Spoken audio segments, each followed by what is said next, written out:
C'est une visite qui a conduit le chef de la délégation du Comité international de la Croix-Rouge à s'entretenir avec ses partenaires. Le bureau national du CICR est enfermé au Gabon. C'est par l'entremise de la Croix-Rouge gabonaise qu'il poursuit ses missions avec des priorités bien définies.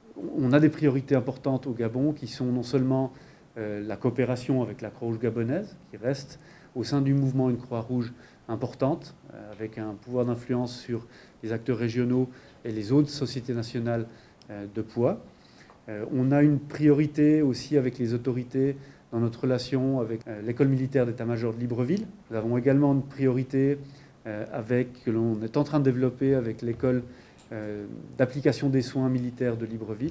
Le Gabon, qui fait désormais partie du Conseil de sécurité des Nations Unies, défend des thématiques qui attirent des organisations internationales, comme le confirme le chef de la délégation du Comité international de la Croix-Rouge pour l'Afrique centrale. Notamment, je peux mentionner par exemple les violences sexuelles, femmes, paix et sécurité, mais aussi l'engagement dans le changement climatique et la combinaison du changement climatique avec le conflit.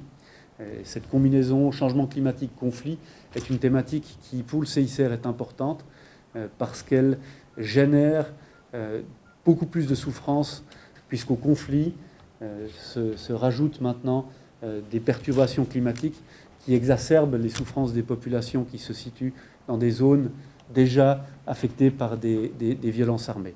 Le CICR a reçu mandat de la communauté internationale d'agir en faveur des victimes de la guerre et de la violence interne et de veiller au respect du droit international humanitaire. Son action vise à protéger et à assister les victimes des conflits armés et de la violence interne afin de conserver leur intégrité physique et leur dignité en leur permettant de retrouver au plus vite leur autonomie.